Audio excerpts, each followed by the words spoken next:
Hello everyone.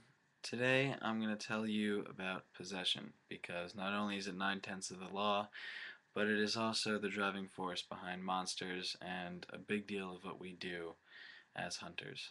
So, to start off, possession is the act of a non-physical entity entering a human body and controlling it. They do this for a number of reasons. For some, it's like feeding because they feed off of the energy runoff, not the whole thing, of the human soul. In the case of demonic possession, sometimes it's used to actually damn the soul that the body is using. um, Many other reasons, but none are probably more, um, I guess, important than the most obvious of the reasons for possession, which is that once inside and controlling this human body, the spirit can carry out its will on our plane of existence with little to no opposition. So, many people think that possession is almost just instantaneous. Like, if a spirit wants to possess you, it can just jump inside and start using your meat. Um, that's not necessarily so. In order for a spirit to enter you, you have to forego your will. So, um, in the case of voluntary possession, which I'll talk to you about in a little bit, the subject in question that is trying to get possessed by a spirit, um, for any number of reasons, they forego their will, and therefore the spirit can jump in. In the case of involuntary possession, um, the spirit has to kind of break the victim down in order to break his willpower or her willpower.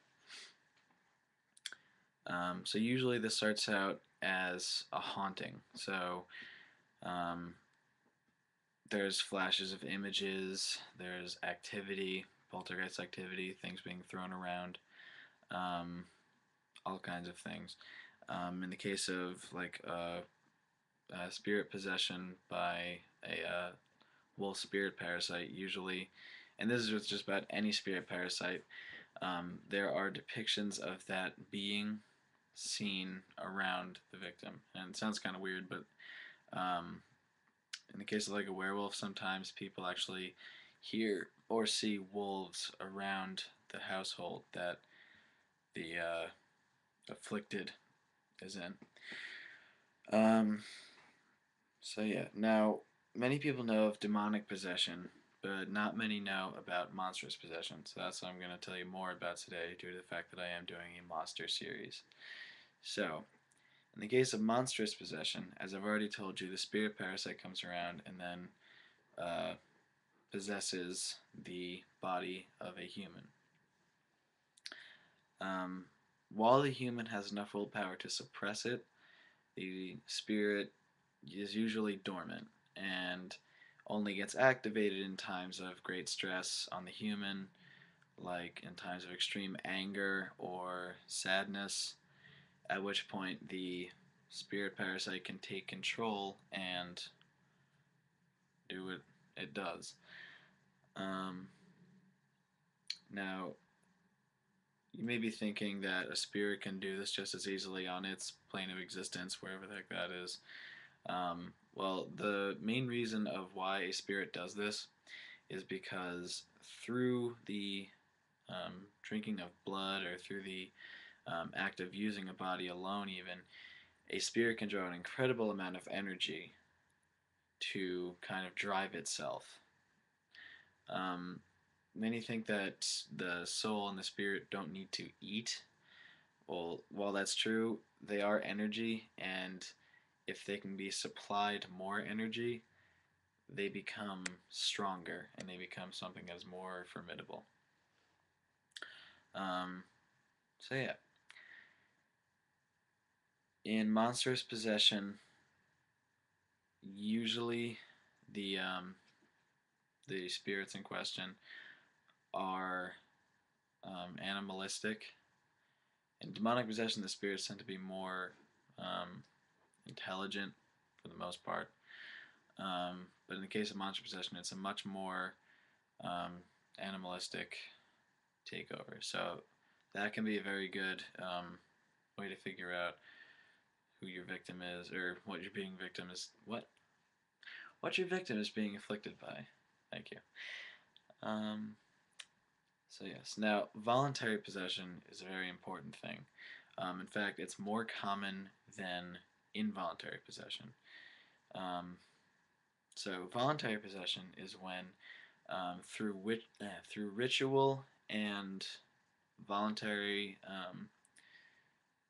invitation of the spirit enters a human host, and then the two are joined instantaneously. In this case, it is very difficult to unbind these two, and the human knows what he is. Well, the human actually kind of blacks out for a large portion of the possession, but um, involuntary possession, the human kind of knows what he's doing, and yeah, that's all I gotta say about that. With voluntary possession, it can become very dangerous, but voluntary possession allows all kinds of entities into you. You can allow angels into you. You can allow good spirits, bad spirits. It's all about the right ritual and what you're summoning, but I don't recommend it to anyone.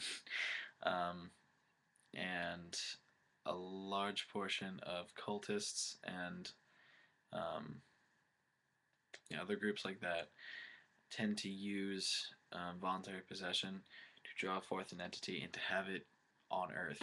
So, yeah, keep on the lookout for that because it's kind of freaky. And once a spirit has possessed someone, that person, at least while the entity is in possession, the body of that person will have things like enhanced strength, enhanced durability, um, just about any power that the spirit has, it'll obtain. So don't think that just because someone's possessed doesn't mean that they can't flash into a rage and beat your head off, because especially with monsters, it's definitely the case. So be careful.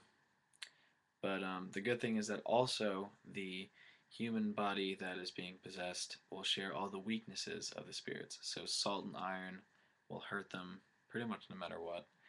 So keep that in mind. Okay. Good night and God bless. Try and stay unpossessed.